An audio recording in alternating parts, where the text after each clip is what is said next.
I'd like to invite our colleagues, our channel partners from Impact Business Solutions. We work with them very closely, just like our channel partners, as we always do. So we learn more about eBA and how eBA has been actually helping another public organization to digitize and automate their business processes. So in this digital age, as we all learn and see, managing business process is a challenge. And in public sector, just like in other industry, but public sector has really heavily buried in the paper. And just like we learned from James earlier, they are buried in paper of decades, 1950s, 60s, 40s, and that's the reality. So in that sense, having a low-code platform like eBA is actually very practical and very helpful. And we like to share this experience with all of our ecosystem and audience moving forward. So let's see, John, Jogu, you guys are ready? Yes, Kevin, we're ready. Thank you. Okay, perfect. Pleasure to be here. I'm gonna be stop sharing so you can continue and share your screen if that's okay.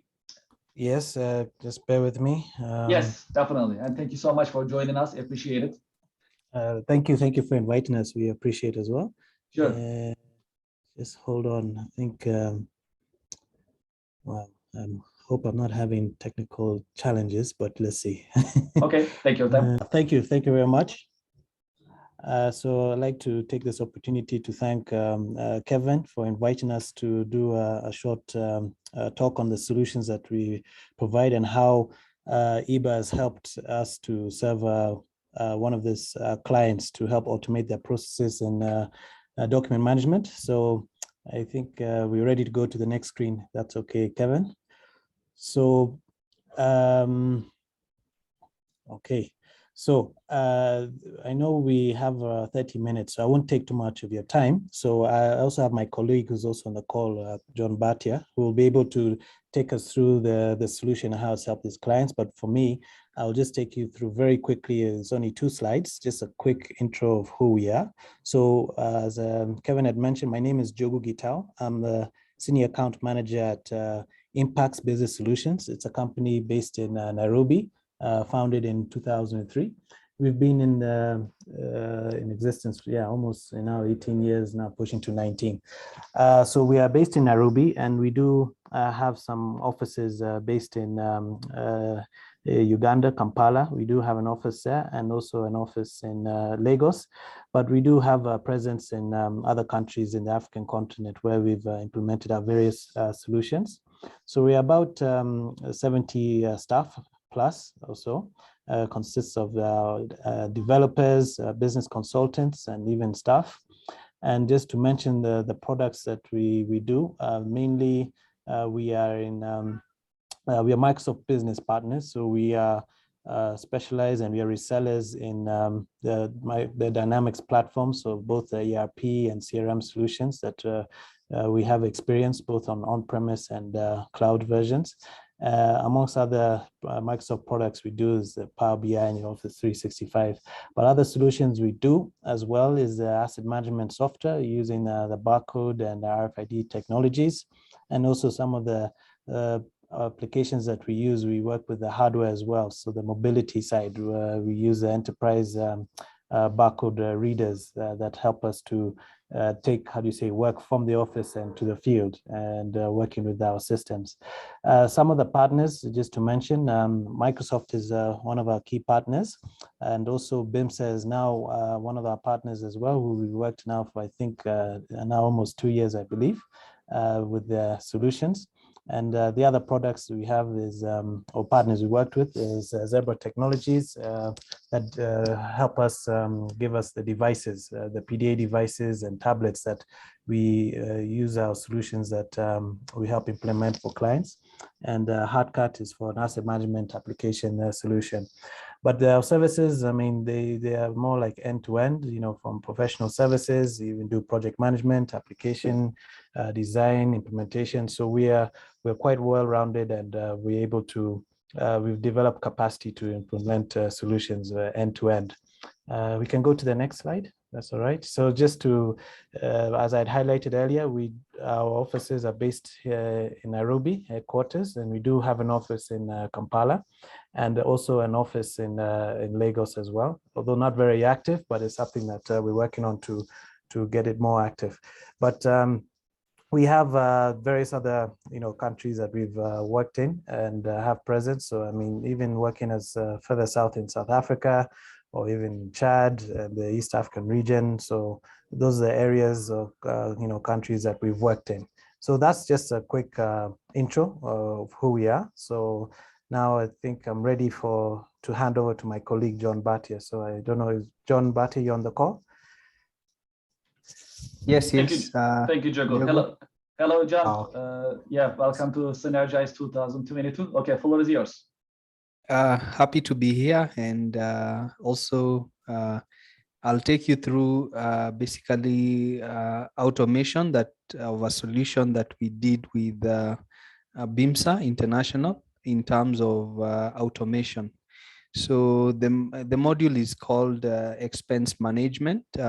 Basically, to take you through is that employees of this public sector organization, they are basically requesting for funds, which they normally call impressed, ahead of time whenever they are traveling, maybe in Kenya, for various expenses. So the need was that, as it was, they used to use paperwork to request for the money. So we needed to automate the same. So impressed application. So the screenshot, as you can see, this is a screenshot of eBA solution. Probably you can go back, please. Sure. So this particular screenshot here, you can see we have, I think you went forward. I think. I did. Okay. This is the claim. All Yes, right, sorry about that. No, not a problem. Let me see if I can take it back for you. To impressed application. All right. Yes, but as you can see on the screen. All right. Okay. So now I think. No, it's forward still. Still forward. Okay. Here we are. All right. Back one more time. Just right away. Yeah. Okay, you got it. There you go. So as you can see, in the middle of the screen, you can see new impressed, new claim, and new surrender. So I'll take you through what. So impressed application is basically the staff logs into the system, and they request for the money they need to travel as subsistence, so that they are able to ideally have funds because their allowances are allowed.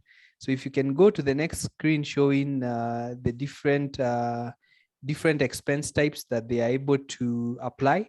So eBA helped us that employees are able to apply for different expense categories. As you can see, staff allowances, lunch, dinner, airtime, and all that.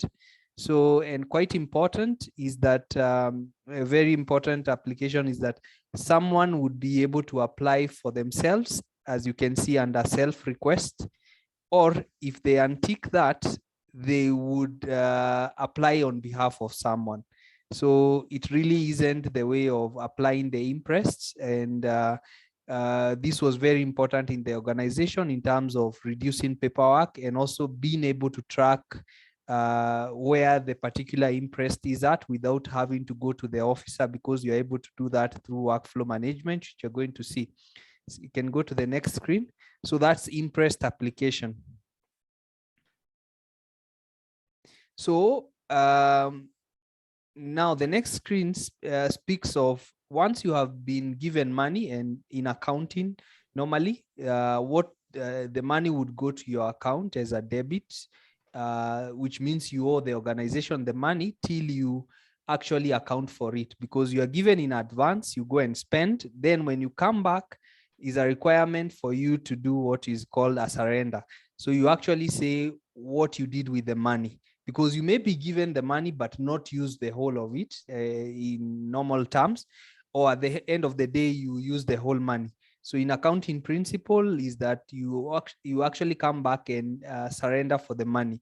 So you would come, and very important, as you can see, map to travel requisition, which eBA helped us, is that you are able to pick the impressed application that you're given, because you are now surrendering. eBA helped us to automate the process of linking between the impress that you applied and the expensing that you're actually doing. In the middle of the screen, you can be able to see map to travel requisition, which is very important because it asks you which impress are you surrendering against.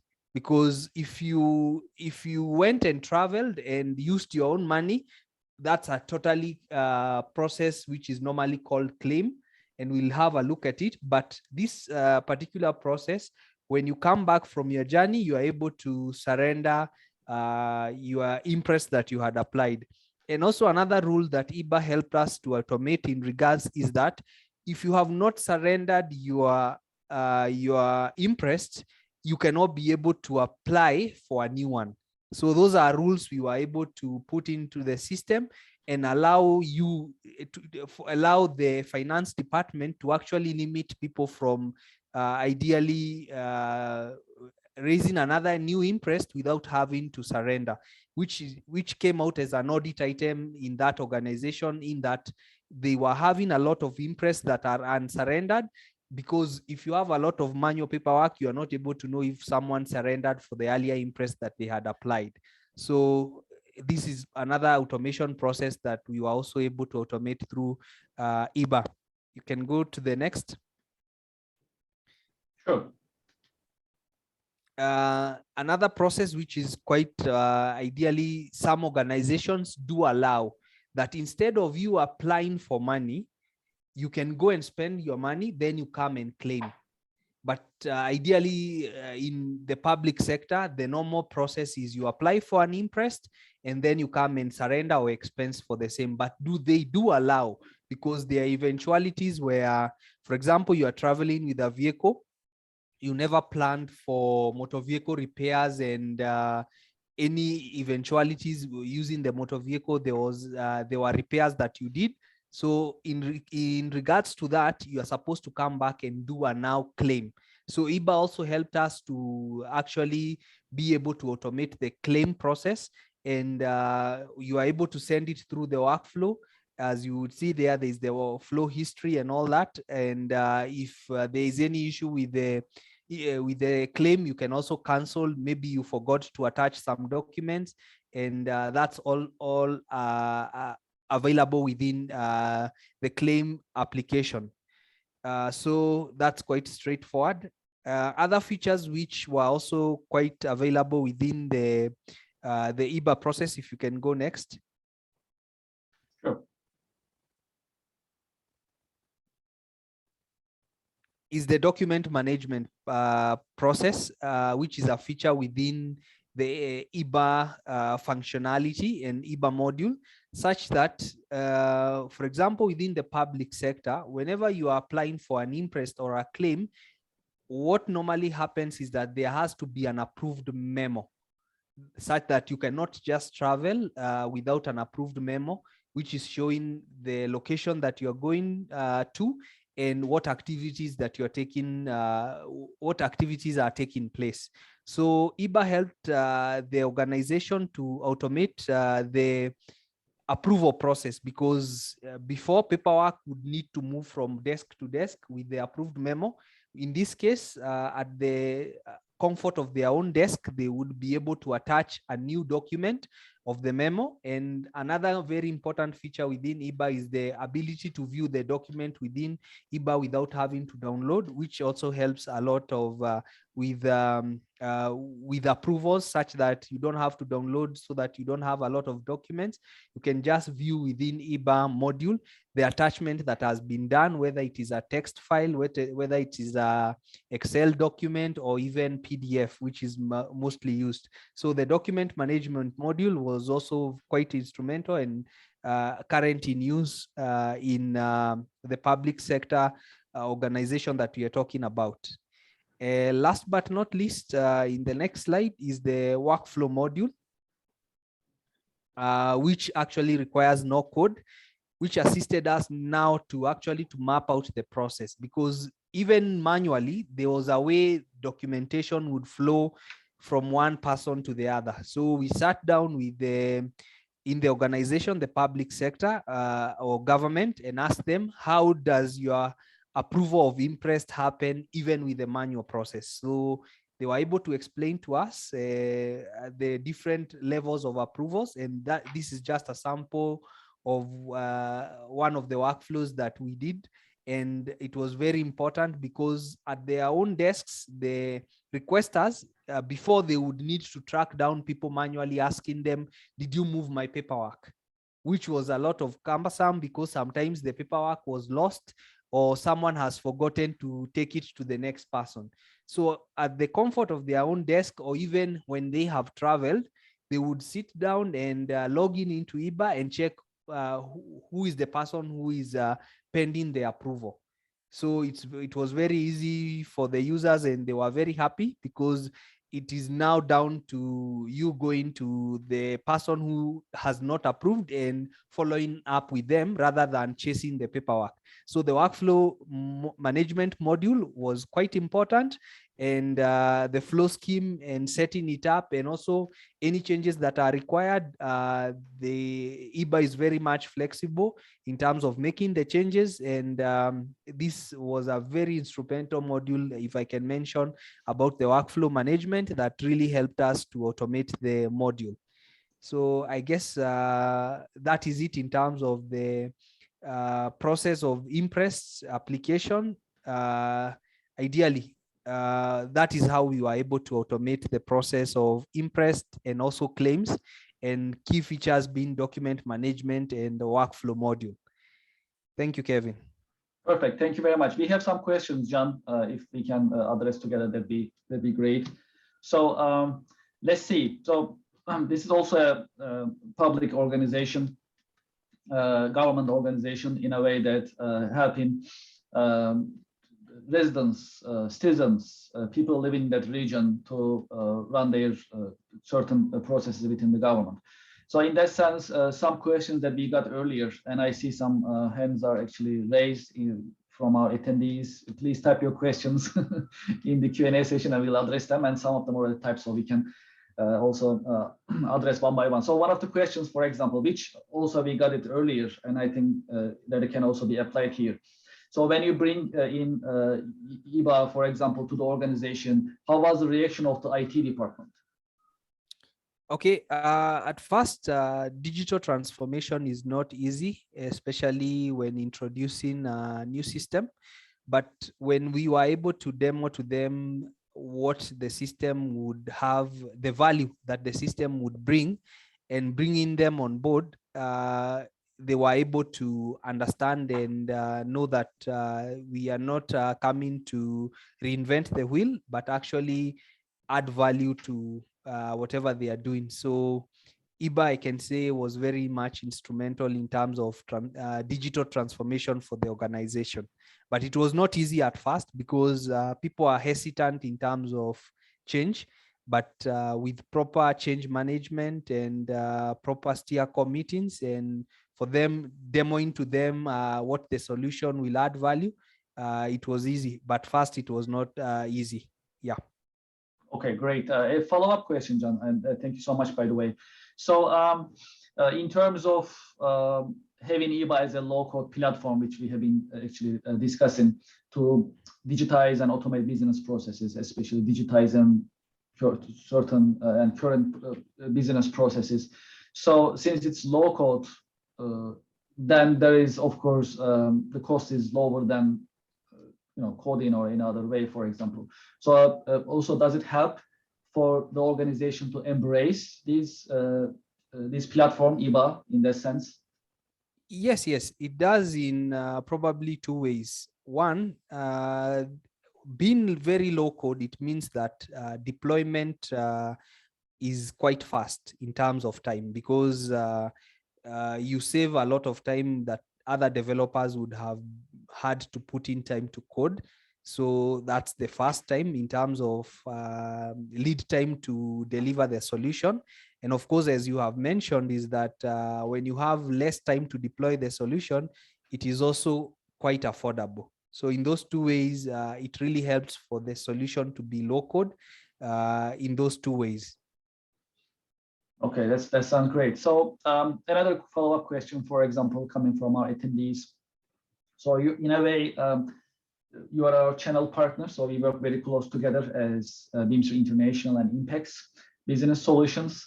So since you are actually offering, reselling the application or software product, I must say, to the organization, so do you also train them upon implementation on site? That is the client? Yes. So how do you train them on how they use eBA moving forward? Yes. Part of what we believe in terms of digital transformation is also empowering the end user, so that whenever we are having requests come in, we normally have like now in the organization, in the public sector, we have an eBA champion who is taken through a different training, which is quite different than the end user. So that when the end user has any questions, the champion for eBA would receive those requests and they would be able to address them, some of them. Then whenever they are not able to address those questions, they would now come back to us as Impacts who are working together with Bimser. In that way, it helps a lot because one, there is less of support requests coming to us as the partner, and also there is ownership of the solution by the client. Another thing also helps the client in terms of saving costs, because some of these support contracts are sometimes time and material. Time and material meaning that Impacts or together with Bimser would charge you on the number of hours we are spending on supporting you. So by you having a super user or a champion who has been trained on this specific solution, it filters a lot of support requests that would have come to Impacts and Bimser by being sorted out by the champion or the super user. So that's the model we have actually deployed. And also throughout our solution, that is the model we normally deploy. Yes. Perfect. Yes, that makes a lot of sense. So it also helps organization to own the software, to own the process, to own the transformation on site within the organization. That is also actually providing leadership in a way. So that is really exciting. So another question that we get is, so what type of application is this? So eBA is a low-code workflow technology. So it is actually a workflow engine. It's a workflow platform. And what it does is simply you can drag and drop, you can design your business forms and business flows with the help of eBA. And when we think about any business process, so earlier our panelists showed various examples as to paper-based forms, or as John's presentation, for example, as to digitize eBA-based forms, for example. Those forms were created on eBA, and that's pretty much drag and drop, right? So any business process actually consists of two parts. One is form, other one is flow. So with the help of eBA's low-code workflow technology, you can design the form and the flow with drag and drop without coding. That is the beauty about it. So that is why we call it low-code. And coding may be needed when there is advanced development, such as integration. So we'll also talk about integration in a minute, because in this particular use case that John is actually sharing with us, is actually eBA is working with Microsoft ERP system called Business Central. Am I right, John? Yes, you're right. We have actually integrated with Business Central such that when the impress are approved, they actually now affect the accounts in terms of debits and credit in Business Central, and also a payment voucher can be initiated to pay the staff for the amount that they have requested. Yeah, you're right. Thank you for the confirmation. So moving forward, in that sense, RPA is a separate category in software industry. There are cases that workflow technology like ours, actually, we integrate with RPAs as well. But RPA is considered as, you basically automate your mundane tasks that needs to be automated. In the case of workflow technology that we have been actually offering and helping companies digitize and automate, there is actually an action coming. Either action is coming through a user or through a super user, or we basically capture the data from another system, maybe machine, equipment, or outcome. And then there is a process of automating and also a process of perhaps approval or amendment requests as well. So in this use case, for example, John shared earlier, so user takes action as for expense management, it sounds really simple, but expense management can be really complex. And that's a good example John mentioned earlier, because there are different conditions in place. The conditions may be in place based on, for example, a department, for example, based on amount that you are spending, or maybe based on, type of expense that you have, for instance. So it can be really complex in a way based on the organization. And it's a government organization, for instance, which is a large one, that's really actually critical to use eBA in a way to automate that decision-making process. So that is actually critical. Also, another question that we got from our attendees, for example, when you approach the organization, who are you approaching typically? Is it a department director? Is it the head of the organization? What is the right title that you approach for this particular organization? And also in general, what is the right approach to offer eBA to an organization as a start?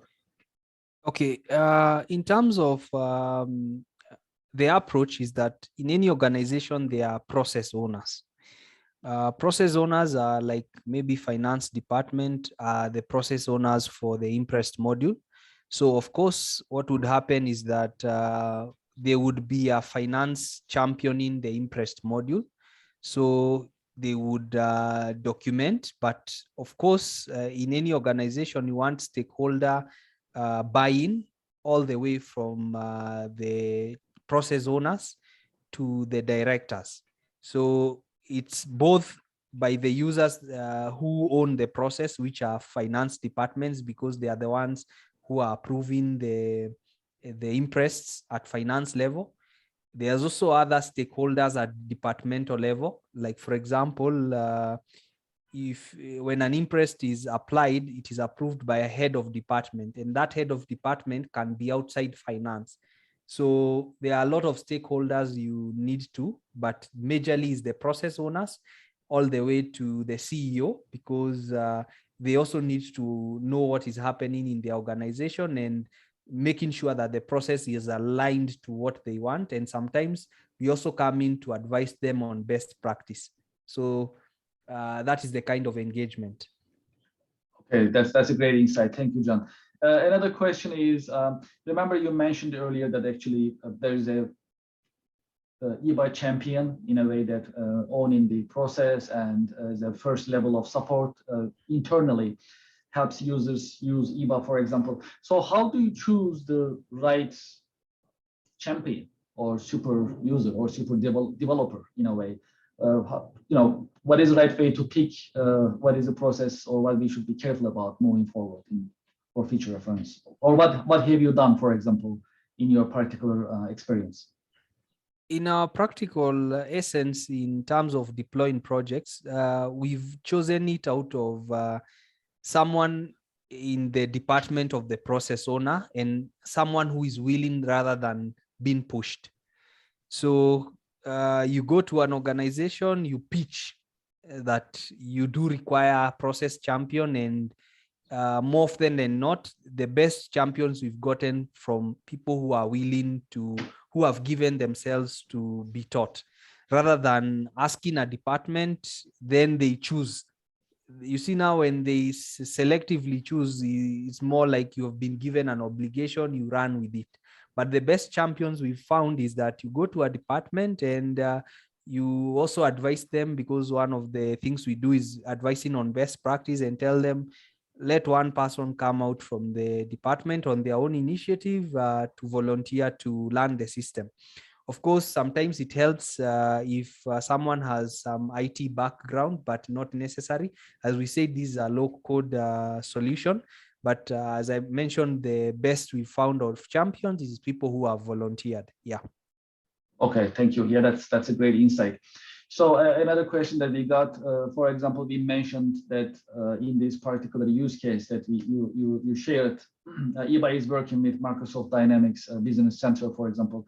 So the question is, can eBA also work with all the ERP? So the answer is yes. So just for the record, eBA is a standalone system. So it works standalone. We also have API, so it works with Microsoft ERP systems.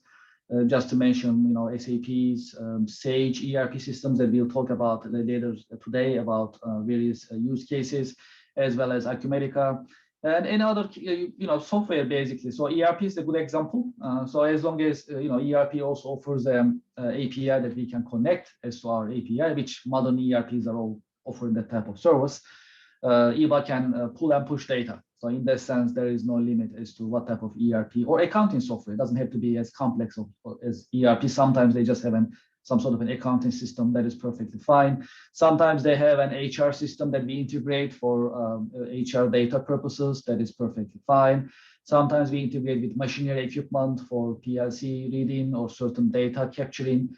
That is perfectly fine. So as a follow-up question, is this only for finance apps? The answer is no. Basically, it's for any application. So earlier, for example, we talked about certain applications in a government entity, for example. So in this use case, we talk about an expense that is a finance app. Later today, we'll talk about contract management. We'll also talk about other applications. We have clients using eBA for many different tasks. So just like mentioned earlier by our panelists, once eBA is used and liked by the organization, whatever app that they are using, they keep adding new applications on it because they understand how easy it is to use a low-code platform like eBA. So that is actually very complementary. So in that sense, finance apps are a very good example that we can always share. Everyone easily relate to an expense management app, for example. But it can be really complex in the corporate world or government entities, for example. However, any app can be developed on eBA and digitized and moving forward. So in that sense, it's an example. So there are many different best practices as a follow-up question that we can also share with you as to, we have a whole bunch of lists that we can share later on after this event. We have purchasing apps developed on eBA. We have as well as HR onboarding, offboarding, for example, very common that we see among our clients. We see as well as quality control in manufacturing environment. We see we see inspection applications, for example. We see production applications actually. So production processes can be complex by organization that we help them address their solutions, for example, with the help of eBA. So there is actually many different applications. Later today, we'll talk about contract management, for instance. That is another example. And let's remember, anything that's developed on eBA works on a laptop as well as a mobile device. So that is actually a great example as well in that sense, to be able to use eBA-based applications on the go as well. So some of our customers use eBA as a portal. So it also has customer portal and vendor portal capabilities, for example. And that is also very common among our clientele. So eBA has been in the market since 1998. That's why it's very mature and we've been getting these positive feedbacks. It's because it's been in the market for decades. And that's one of our expertise as to workflow, low-code workflow development. And right now, there are more than 50,000 business processes running on eBA, 50,000. So these basic apps are mixed finance apps, purchasing apps, production apps, quality apps, as well as other apps as well. So it's a mix, and there are many different applications being built as well. So that is great. In that sense, there is a flexibility of it, right? So that is actually what we offer in the scope of digital transformation. Okay, great. Well, in terms of timing, we are doing great. And hey, John, Jogu, thank you so much for your insights and appreciate your support, and congratulations for this project to you, as well as our partners, TechWorks as well. We also congratulate them for these successful projects. That is great. And as we always say, there is nothing better than great partnership, right? So we definitely welcome it. We appreciate your partnership, and we also appreciate our customers as well that we have been offering eBA, and they have been appreciating our technologies. And thank you so much. No worries, Kevin. We really appreciate. Thanks. And thanks, John, for presenting as well.